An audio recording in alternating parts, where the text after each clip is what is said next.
الحمد للہ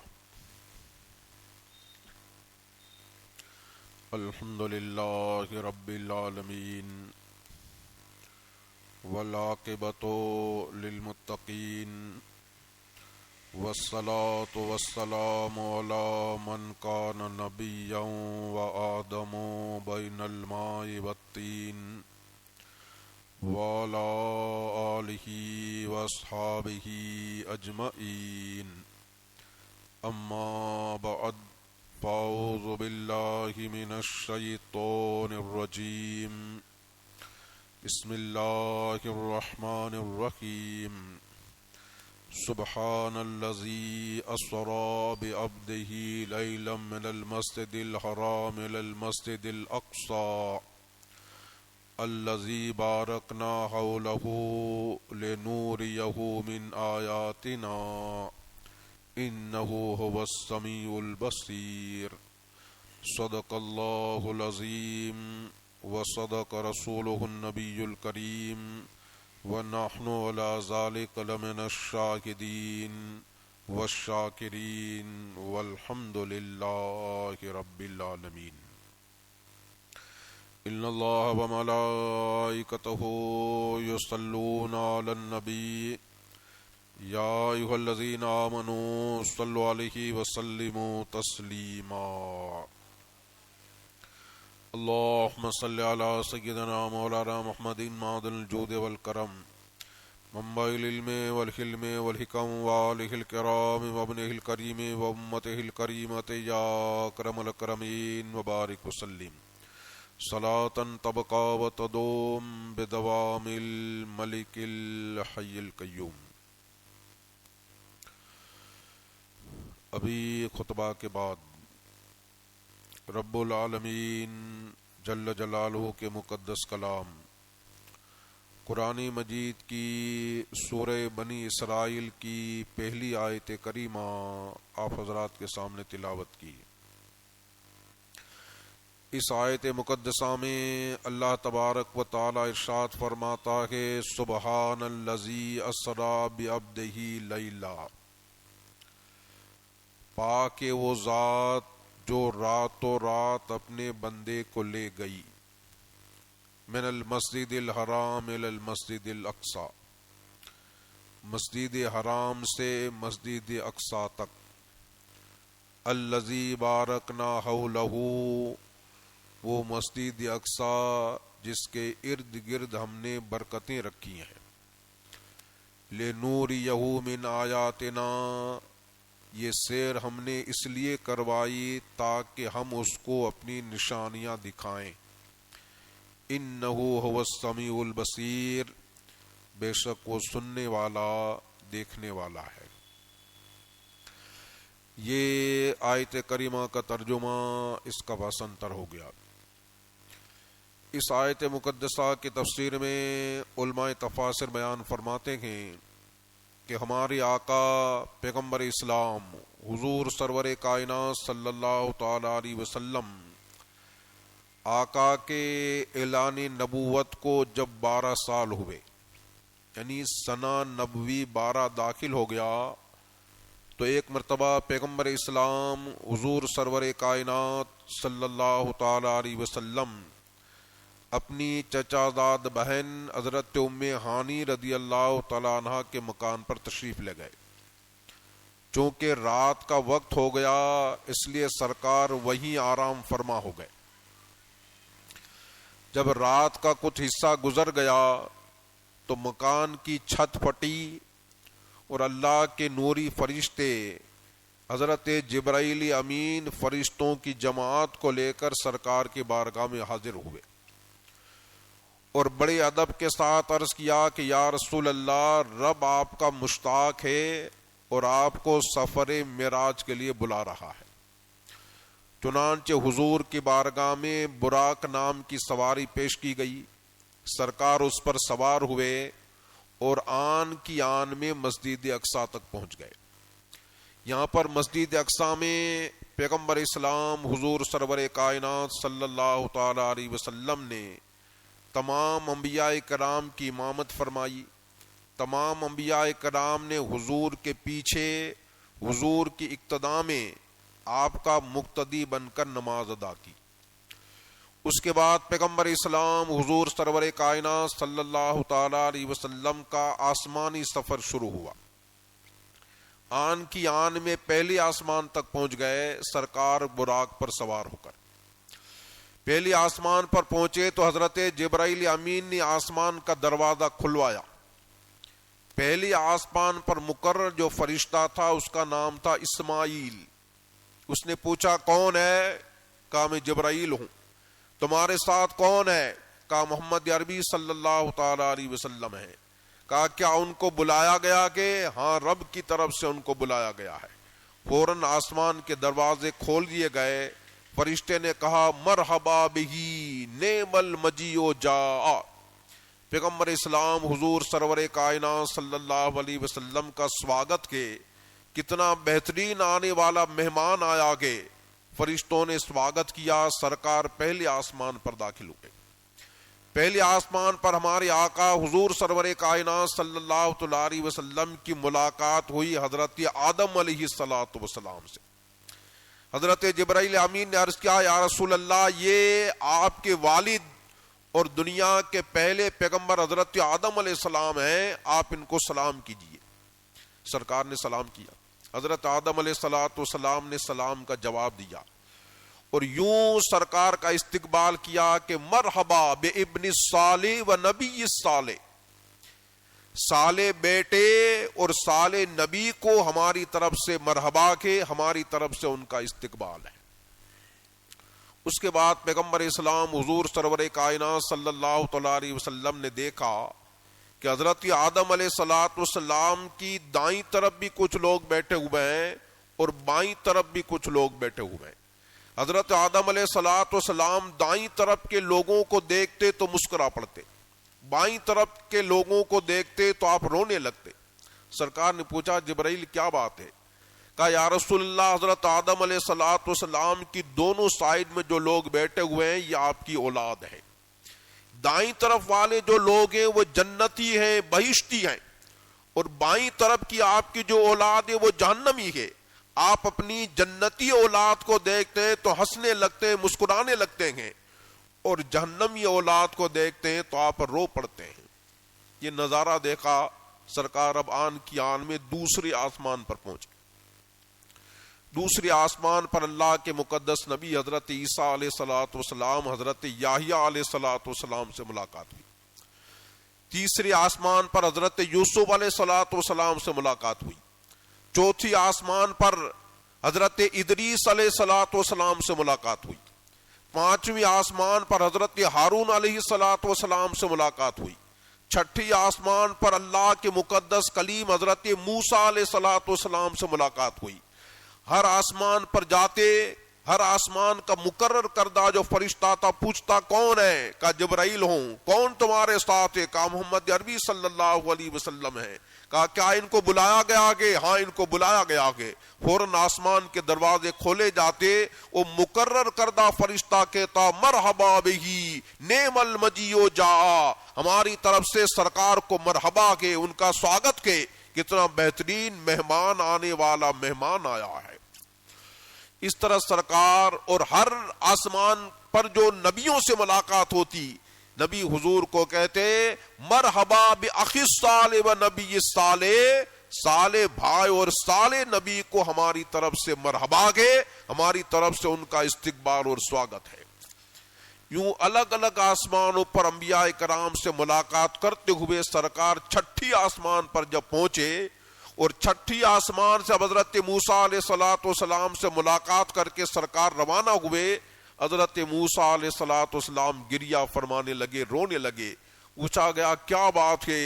کہا میرے بعد ایک جوان تشریف لائیں گے، میرے بعد یہ جوان مبعوث ہوئیں گے، مگر ان کو اللہ تبارک و تعالیٰ نے ایسا اونچا مرتبہ عطا کیا گے کہ ان کی امت جو ہے میری امت سے زیادہ تعداد میں جنت میں داخل ہونے والی ہے، زیادہ تعداد میں جنت میں داخل ہونے والی ہے۔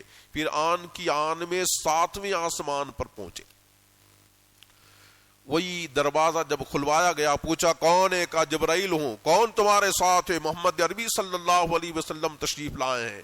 کیا ان کو بلایا گیا کہ رب کی طرف سے ان کو دعوت آئی کہ آسمان کا دروازہ کھول دیا گیا؟ فرشتے نے کہا مرحبا بہی نعم المجیء جاء، پیغمبر اسلام حضور سرور کائنات صلی اللہ علیہ وسلم کا سواگت کے کتنا بہترین آنے والا آیا کہ سرکار جب 7ویں آسمان پر پہنچے، 7ویں آسمان پر جب قدم رکھا تو سبحان اللہ، اللہ کے مقدس خلیل حضرت ابراہیم علیہ الصلوۃ والسلام سے ملاقات ہو جاتی ہے۔ جبرائیل نے عرض کیا آقا یہ آپ کے والد، آپ کے جد امجد حضرت ابراہیم علیہ الصلوۃ والسلام ہیں، ان کو آپ سلام کیجئے۔ سرکار نے سلام کیا، حضرت ابراہیم علیہ الصلوۃ والسلام نے جواب دیا، کہا مرحبا بابن صالح و نبی صالح، صالح بیٹے اور صالح نبی کو مرحبا کے ہماری طرف سے ان کا استقبال ہے۔ اس کے بعد 7ویں آسمان پر آپ صلی اللہ علیہ وسلم نے بیت المعمور کا نظارہ دیکھا۔ بیت المعمور کیا ہے؟ یہ 7ویں آسمان پر فرشتوں کا قبلہ ہے۔ جیسے ہمارا دنیا کے اندر قبلہ ہے مکۃ المکرمہ میں خانہ کعبہ ہے، یہ دنیا کے انسانوں کا قبلہ، بالکل اسی کی سیدھ میں 7ویں آسمان پر جو ہے فرشتوں کا قبلہ ہے، جس کو کہا جاتا ہے بیت المعمور۔ جیسے ہم دنیا میں کعبے کا طواف کرتے ہیں، 7ویں آسمان پر فرشتے جو ہیں وہ بیت المعمور کا طواف کرتے ہیں اور بیت المعمور کی طرف رک کر کے عبادت ادا کرتے ہیں۔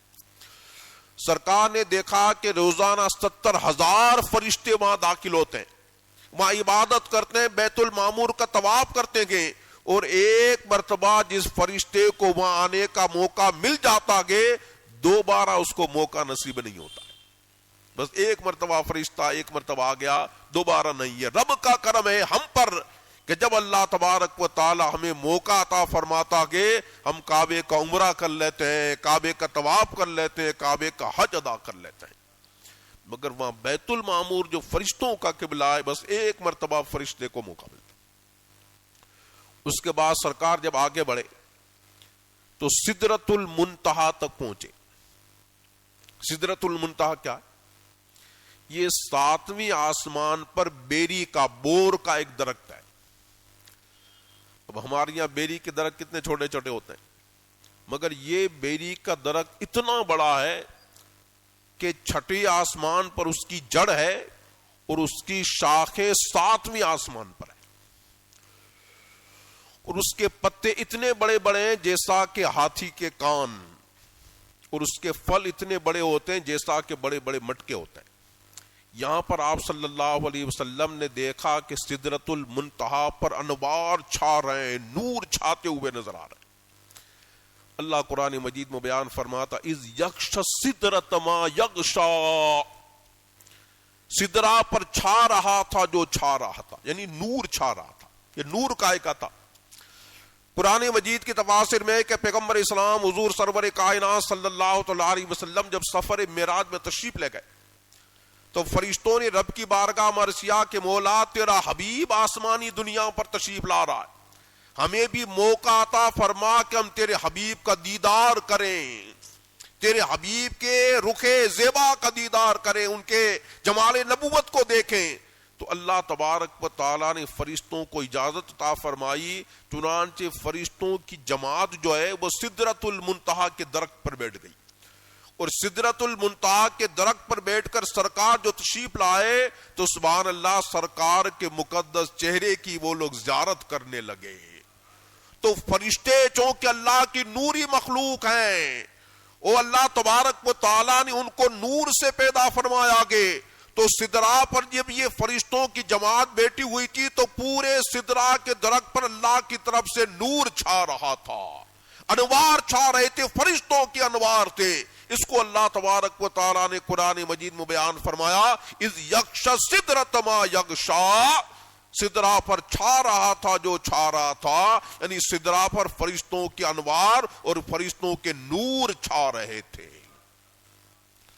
اب سرکار سدرۃ المنتہا سے آگے بڑھے، جب آگے بڑھے تو حضرت جبرائیل امین عرض کیا کہ آقا اب میں یہاں سے آگے نہیں بڑھ سکتا ہوں، اب یہاں سے آپ تنہا تشریف لے جائیں۔ سرکار نے ارشاد فرمایا جبرائیل کیا بات ہے؟ ابتدا سے لے کر ابھی تک میرے ساتھ رہے، مکہ میں میرے ساتھ تھے، مسجد اقصی میں میرے ساتھ تھے، ساتوں آسمانوں پر میرے ساتھ تھے، بیت المعمور میں میرے ساتھ تھے، کیا بات ہے کہ میرا ساتھ چھوڑ رہے ہو؟ عرض کیا کہ آقا اب میری انتہا ہو گئی، اب میری حد یہیں تک ہے، اب یہاں سے ایک بال کی نوک کے برابر بھی آگے بڑھوں گا تو ربانی تجلیات کی وجہ سے میرے سارے پر جو ہیں وہ جل کر خاک ہو جائیں گے، اب میں یہاں سے آگے نہیں بڑھ سکتا ہوں، آگے بڑھنا یہ آپ کا مقام ہے۔ چنانچہ حضور آگے تشریف لائے، مقام مستوی پر پہنچے۔ یہاں پر پیغمبر اسلام حضور سرور کائنات صلی اللہ تعالی علیہ وسلم نے تقدیر لکھنے والے جو فرشتے تھے، اللہ کی طرف سے جو قضا و قدر لکھ رہے تھے، تقدیر لکھ رہے تھے، سرکار نے اپنے کانوں سے ان کی قلموں کی آواز کو سنا، قلموں کی آواز کو سنا۔ اب جو ہے براق ہٹ گیا، اب حضور کے لیے ایک رف رف نام کی سواری پیش کی گئی، ایک قسم کا غالباً بچھونا تھا، سرکار اس پر سوار ہو گئے۔ اب سرکار آگے بڑھے یہاں تک کہ عرش الہی تک سرکار پہنچ گئے، عرش الہی تک پہنچ گئے۔ اب جو ہے رف رف بھی ہٹ گیا، اب سرکار کا سفر پھر جاری ہوا۔ اب سرکار ایک ایسے مقام پر تشریف لے جا رہے ہیں کہ جہاں نہ مکان ہے نہ زمان ہے، یعنی وہاں جگہ بھی نہیں ہے، وہ ٹائم بھی نہیں ہے۔ ہمارے یہاں جگہ بھی ہے، اب یہاں اس مقام پر بیٹھے ہوئے ٹائم بھی ہے، کبھی جو ہے 1:37 ہو رہی ہے، مگر وہاں اسپیس بھی نہیں ہے، ٹائم بھی نہیں ہے، مکان بھی نہیں ہے، زمان بھی نہیں ہے، مکان بھی نہیں ہے، وقت بھی نہیں ہے۔ تو سرکار کہاں تشریف لے جا رہے ہیں؟ اس کے سوا کچھ نہیں کہا جا سکتا کہ سرکار لا مکان میں تشریف لے جا رہے ہیں۔ اعلی حضرت فاضل بریلوی رضی اللہ تعالیٰ عنہ ارشاد فرماتے ہیں کہ خرد سے کہہ دو کہ سر جھکا لے، گماں سے گزرے گزرنے والے۔ خرد سے کہہ دو کہ سر جھکا لے، گماں سے گزرے گزرنے والے، یہاں خود پڑیں گے جہد کے لالے، کوئی بتائے کدھر گئے تھے، کوئی بتائے کدھر گئے تھے۔ اعلی حضرت فاضل بریلوی رضی اللہ تعالیٰ عنہ ارشاد فرماتے ہیں کہ سرکار ایک ایسے مقام پر جا رہے تھے کہ عقل اس کو سمجھ نہیں سکتی ہے، خرد وہاں کی رسائی سے عاجز ہے، عقل اس کو سمجھ نہیں سکتی کہ ارے دنیا میں آدمی جاتا ہے تو کوئی جہت ہوتی ہے، کوئی سمت ہوتی ہے، کوئی دشا ہوتی ہے، یہ آدمی پورب کی طرف جا رہا ہے، یہ آدمی پچھم کی طرف جا رہا ہے، یہ اتر کی طرف جا رہا ہے، یہ دکن کی طرف جا رہا ہے، یہ آگے جا رہا ہے، یہ پیچھے جا رہا ہے، مگر وہاں تو سمت نہیں ہے، دشا نہیں ہے، جہد کے بھی لالے پڑے ہوئے گئے، تو کوئی بتائے کدھر گئے تھے، خدا جانے حضور کہاں گئے تھے۔ اور آگے اعلیٰ حضرت ارشاد فرماتے ہیں کہ سراغ عین و متا کہاں تھا، نشان کیف و الا کہاں تھا۔ سراغ عین و متا کہاں تھا، نشان کیف و الا کہاں تھا، نہ کوئی ساتھی نہ کوئی راہی نہ سنگ منزل نہ مرحلے تھے۔ یعنی دنیا میں تو عین اور متا ہوتا ہے، یعنی کب اور کہاں ہوتا ہے۔ آدمی سفر کرتا ہے، بھی فلاں صاحب نے کب سفر کیا، فلاں ٹائم میں سفر کیا، کہاں سفر کیا، فلاں جگہ سفر کیا۔ عین کی معنی عربی زبان میں ہوتی ہے کہاں، متا کی معنی عربی زبان میں ہوتی ہے کب۔ سراغ عین و متا کہاں تھا، اور نشان کیف و الا کہاں تھا۔ دنیا میں آدمی سفر کرتا ہے، کیسے سفر کیا، بس کے ذریعے کیا، ٹرین کے ذریعے کیا، پلین کے ذریعے کیا۔ تو دنیا کے سفر میں کب بھی گئے، کہاں بھی گئے، کیسا بھی گئے، ایسا بھی گئے، مگر سرکار جہاں سفر کر رہے تھے وہاں نہ کب گئے، نہ کہاں گئے، نہ کیسا ہے، خدا جانے سرکار کہاں تشریف لے گئے تھے۔ نہ کوئی ساتھی نہ کوئی راہی نہ سنگ منزل نہ مرحلے تھے۔ دنیا میں سفر کرتا ہے کوئی ساتھی ہوتا ہے، ساتھی ہوتا ہے تو بتاتا ہے کہ فلاں جگہ گئے تھے، یوں سفر ہوا تھا۔ اور دنیا میں سفر کرتا کہ ہر کلومیٹر پر ایک سنگ منزل کے، ایک پتھر لگا ہوا کے، بورڈ لگے ہوئے کے، منزل کے، مرحلے کے، مگر سرکار جہاں تشریف لے گئے تھے وہاں نہ کوئی ساتھی کے، نہ کوئی راہی کے، نہ کوئی کلومیٹر کا پتھر کے، نہ کہوں کوئی سائن بورڈ ہے، نہ کوئی منزل ہے۔ اللہ ہی جانتا ہے کہ اللہ کا محبوب کہاں تشریف لے گیا تھا۔ اس لیے کاخر سے کہہ دو کہ سر جھکا لے، یا عقل کا کام نہیں ہے، عقل سے کہہ دو کہ چپ چاپ بیٹھ جائے، عقل کا اپنا پردہ جھکا لے، خدا ہی جانے حضور کہاں گئے تھے، سرکار لامکان میں تشریف لے گئے تھے۔ اب روایتوں میں آتا ہے کہ سرکار جب آگے بڑھے اور ربانی جاہو جلال کے حجابات سے گزر رہے تھے، ربانی جاہو جلال کے پردوں سے جب گزر رہے تھے سرکار تنہا، تو چونکہ اللہ کے جلال و جبروت کے پردے ہیں، اللہ کے جاہو جلال کی ہیبتیں ہیں، روایتوں میں آتا ہے کہ اللہ کے جلال و جبروت اور اللہ کے جاہو جلال کی ہیبتوں کی وجہ سے سرکار کے دل میں کچھ خوف محسوس ہوا، کچھ گھبراہٹ محسوس ہوئی۔ او اللہ کے جاہو جلال کا مقام تھا، اور دل میں جو خوف محسوس ہوا، اچانک ایک پیار بھری سریلی آواز آئی، ایک سریلی آواز آئی۔ یہ آواز آپ کے دوست، آپ کی یار غار سیدنا صدیق اکبر رضی اللہ تعالیٰ عنہ کی آواز میں یہ پیار بھری آواز تھی۔ کیا آواز تھی؟ کب یا محمد ان ربک یصلی، آقا ٹھہر جائیے، آپ کا رب آپ پر رحمتیں نازل فرماتا ہے۔ وہ تنہائی میں وہ پیارے یار غار کی جو آواز سنی، سرکار فرماتے ہیں کہ میں سوچ رہا تھا کہ ابو بکر کی آواز کہاں سے آ رہی ہے، ابو بکر کی آواز کہاں سے آ رہی ہے۔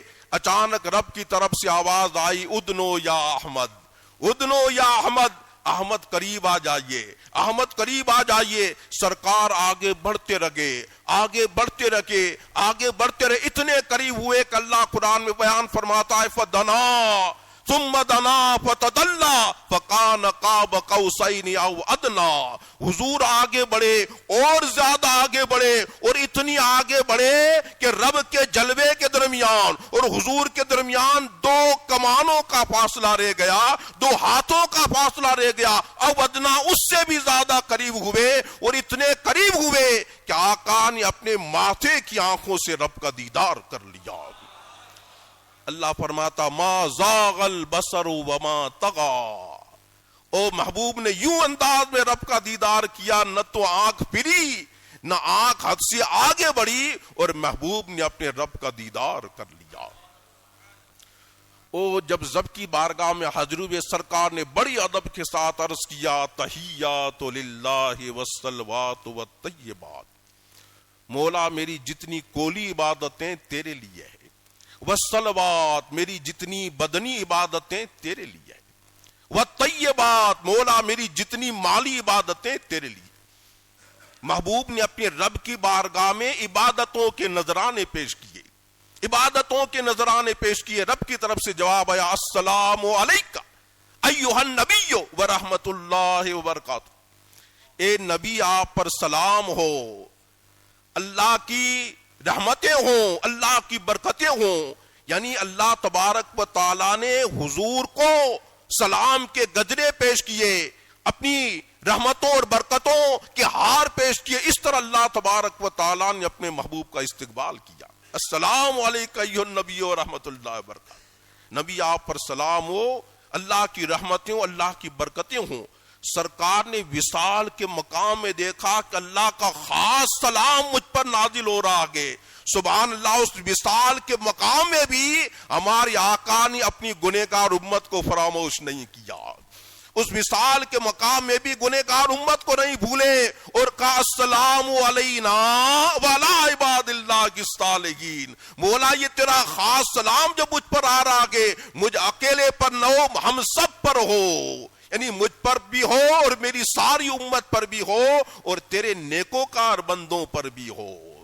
اللہ کے نیکوکار بندوں کا الگ سے تذکرہ کیا، اور ہم جیسے گنہگاروں کو اپنے دامن میں چھپا لیا۔ السلام علینا، مولا یہ تیرا خاص سلام جو آ رہا ہے مجھ اکیلے پر نہ ہو، ہم سب پر ہو، میری ساری امت پر ہو، اور تیرے نیکوکار بندوں پر بھی ہو۔ سبحان اللہ، کیا سرکار کی کرم نوازیاں گئے، اللہ کے خاص انعام مل رہے گے، تب بھی سرکار اپنی امت کو بھول نہیں رہے ہیں، امت کو فراموش نہیں کر رہے ہیں۔ السلام علینا وعلی عباد اللہ الصالحین۔ اس موقع پر فرشتوں نے اعلان کیا اشہد ان لا الہ الا اللہ واشہد ان محمد عبدہ ورسولہ۔ یہ جو ہم قرآن یہ نماز کے اندر تشہد پڑھتے ہیں، تحیات پڑھتے ہیں، یہ کیا گئے؟ وہ بالائے عرش لا مکان میں اللہ اور محبوب کے درمیان جو گفتگو ہوئی تھی اس کا بیان ہے، اس کا تذکرہ ہے. اس طرح آقا نے اپنے ماتھے کی آنکھوں سے رب کا دیدار کیا.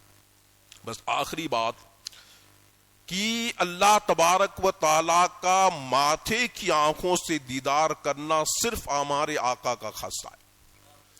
اس دنیا میں 1,24,000 پیغمبران کرام تشریف لائے, کسی نبی کو بھی یہ مقام نہیں ملا کہ ماتھے کی آنکھوں سے رب کا دیدار کیا. صرف آقا کی خصوصیت ہے. ہاں, خواب میں بہت سے لوگوں کو رب کا دیدار نصیب ہوا.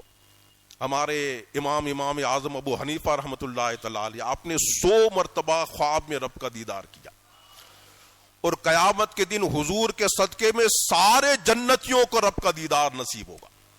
اللہ تبارک, حدیث پاک میں آتا, حدیث پاک کا مفہوم کہ قیامت کا دن ہوگا, میدان محشر قائم ہوگا, اللہ لوگوں کے درمیان فیصلے فرمائے گا, جنتی جنت میں چلے جائیں گے, جہنمی جہنم میں چلے جائیں گے. جب جنتی نعمتوں سے لطف اندوز ہو رہے ہوں گے, اچانک اللہ فرشتوں سے فرمائے گا, میرے فرشتوں حجابات ہٹا دو, پردے ہٹا دو. اچانک حجابات ہٹا دیے جائیں گے, اور سبحان اللہ جنتی لوگ اپنی آنکھوں سے رب کا دیدار کریں گے. اللہ قرآن مجید میں بیان فرماتا, وجوہ یومئذ ناظرہ الی ربہا ناظرہ. کچھ چہرے اس دن تر و تازہ ہوں گے اور اپنے رب کا دیدار کر رہے ہوں گے, رب کا دیدار کر رہے ہوں. مگر یہ سارا جنت میں ہوگا, مگر دنیا میں ماتھے کی آنکھوں سے رب کا دیدار کرنا صرف ہمارے آقا کا خاصہ ہے. اعلیٰ حضرت ارشاد فرماتے, اور کوئی غیب کیا تم سے نگاہ ہو بھلا, اور کوئی غیب کیا تم سے نگاہ ہو بھلا, جب نہ خدا ہی چھپا تم پہ کروڑوں درود. اور وہ شب معراج راج, وہ صف محشر کا تاج, وہ شب معراج راج, وہ صف محشر کا تاج, کوئی بھی ایسا ہوا تم پہ کروڑوں درود. شب معراج کا راج صرف آقا کو نصیب ہوا, کسی کو یہ راج نصیب نہیں ہوا. بس یہ معراج کا خاصہ ہمارے آقا کا خاصہ ہے. اللہ ہمیں حضور کی محبت نصیب فرمائے, اور شب معراج کی رحمتوں برکتوں سے اللہ تبارک و تعالی ہم سب کو مالا مال فرمائے.